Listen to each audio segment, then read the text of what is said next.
Hi everyone, how are you? I'll get out of here. Just had to make sure I was recording because I just talked for an hour and a half to myself, making a recording that didn't record because it didn't have this. God, I've had the worst day. I'm not even freaking kidding you. Um, my little boo friend, Boo Boo, had another seizure, and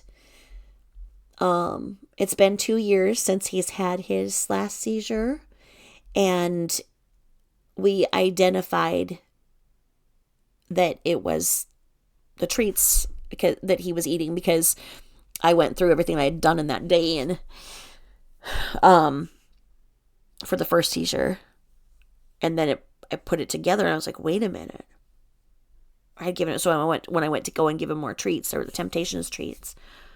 I was like, oh my God, this is what I did right before he had a seizure, and I gave him the treats again, and boom, he had another seizure. And I didn't give him as many, because he's spoiled. He gets whatever he wants. And if he wanted 18 million treats, I was giving him 18 million treats. Let's just be honest about that. We may have had a little bit more than he should have, but Ma Kessa's and her baby, Scoundrella, have never had a problem with the treats. So, um, his seizure today, he we were having thunderstorms, and it's also the first Wednesday of the month. And so the first Wednesday of the month is when they test the tornado bells out here, because I live in tornado land in Oz. And they test them. And so the storm and the tornado bells had him really scared. So he was all nuzzled up to me, and I fell asleep. I went taking a nap with him, very much spooning him. We were, very loving. And then he started having a seizure with the drool and everything, and pupils were just huge. It was not a full on one like the last one. It was, probably 75% of what it was. So, the only thing is, I had gotten a candle from Bath and Body Works when they had their 3 wicks on for $10.95, and I had gotten a candle, and it's plumeria and lemon.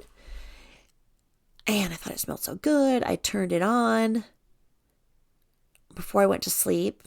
And don't worry, I have one of those big gold lantern things where I put them in so the cats can't knock off my cat, nothing like that. Nope, they're all in a big thing.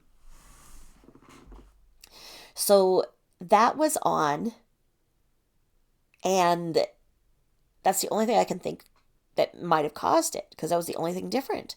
So I go to the Google and I put in, can candles cause cats to have seizures? Sure as shit, yes. I did not know this. And then it says, especially ones made with essential oils. Well, I look, and right there on the freaking Bath and Body Works candle says with essential oils. So they're doing something different with their candles that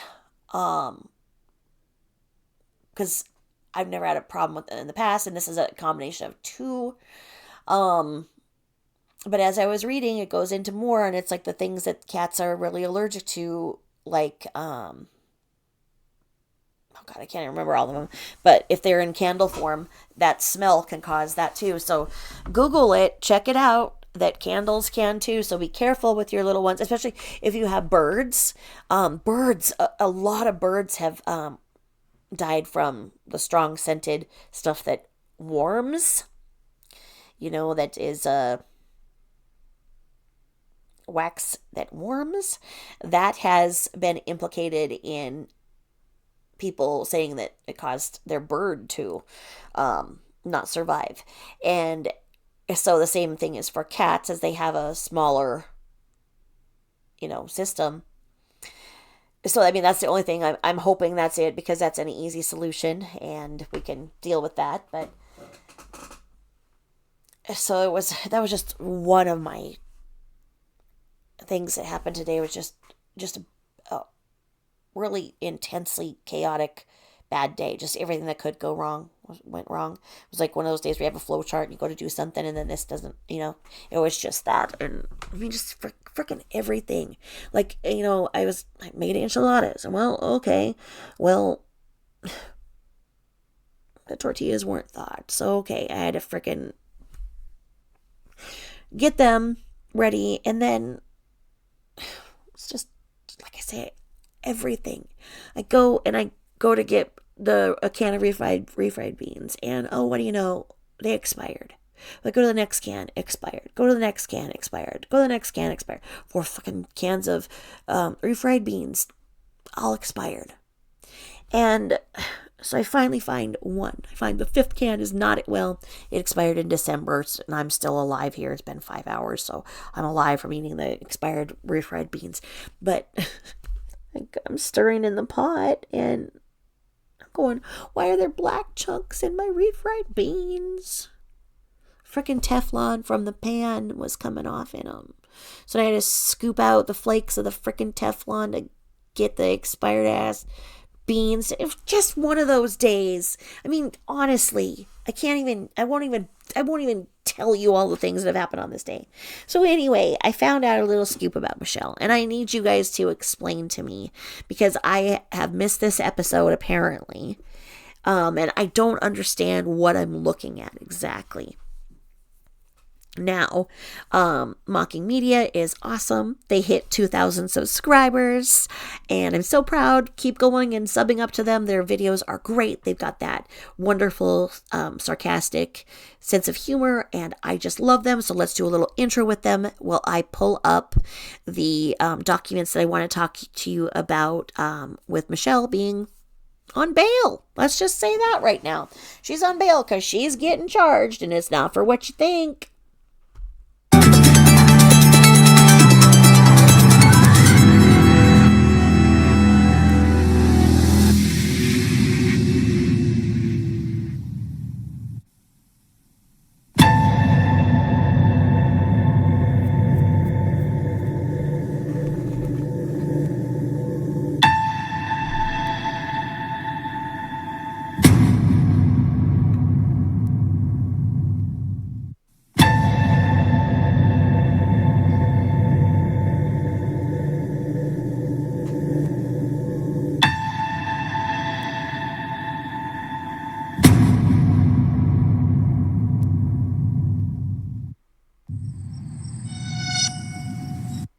Hello.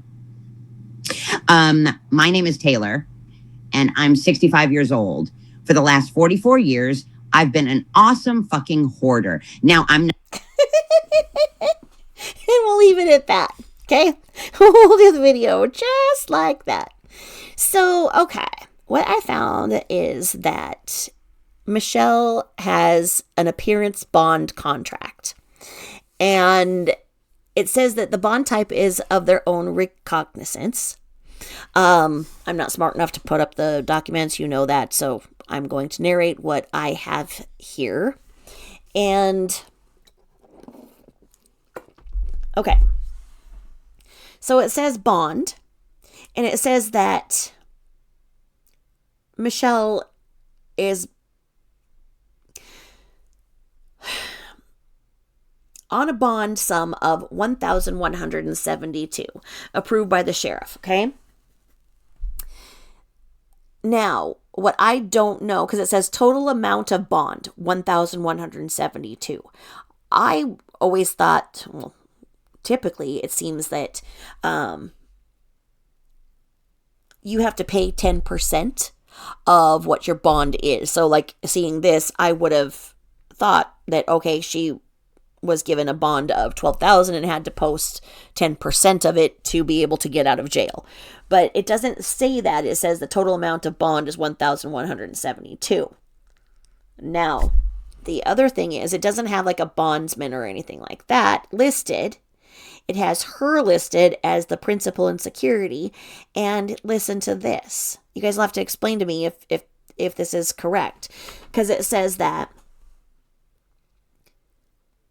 Michelle personally appears the above named security who, because it's security, she's signed as Michelle, being upon sworn, deposes and says that she is security on this subject bond, that she owns her own right and name, unencumbered by mortgage, lien, or judgment, real estate lying within.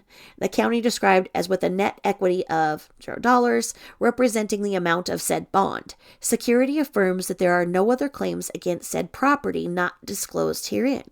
We severally waive our rights to the benefits of the homestead exemption laws of the state, and in the event that this is a cash bond and it's returned, it shall be returned to.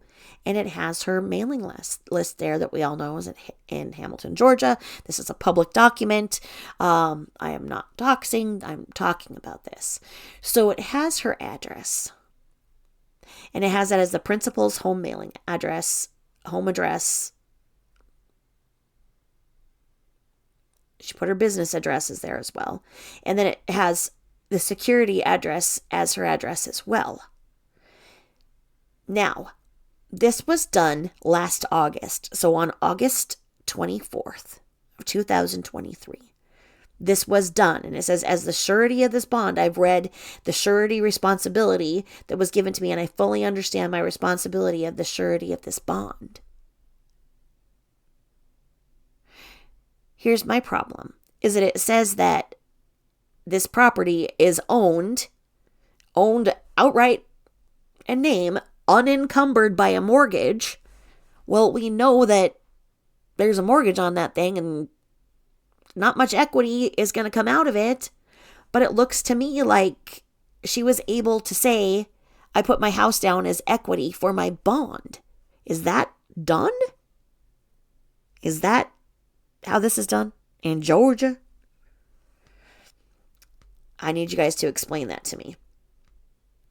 What we have here then is that we have the Superior Court of Harris County in the May term. It says May term 2024. The state of Georgia versus Michelle Marie Sabate for unlawful conduct during a 911 call. And you and I are all like, oh my God, they're going to finally charge her on that when she pissed on the EMT and bit and kicked the sergeant and everything.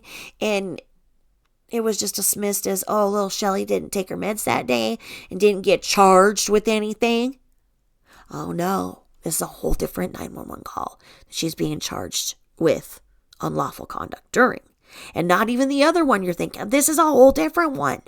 Okay, so listen to this. The accusation from the Donald Kelly, District Attorney of the Chattahoochee Judicial Court, received and filed on this 5th day of June 2024. So there was an action today on this. And it states, now comes Donald Kelly, District Attorney of the Chattahoochee Judicial Court, who prosecutes for the state of Georgia in the name and on behalf of the citizens of Georgia, and by virtue of the authority confirmed upon him by the laws of said state. As such, prosecuting officer charges and accuses Michelle Marie Sabate with the offense of unlawful conduct during a 911 call, in that the said accused in the state of Georgia and county of Harris, on or about the 24th day of August 2023, did unlawfully call 911 and made a false report, to wit, made a false report of, everybody ready? Do you want to know what she called the 911 and said? Do you want to know what she sent all of the men and women with the lights on and sirens blaring, running as fast as they could? Do you want to know what she said on this call? You want to know?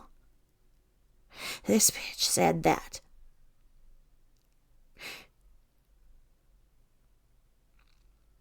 she was cutting her leg off with a chainsaw. Yeah. Cutting her leg off with a chainsaw. This was last August. The fuck? She made a false medical report of cutting her leg off with a chainsaw, contrary to the laws of said state, the good order, peace, and dignity thereof. Signed, one, Donald Kelly. So she was arrested, posted bail,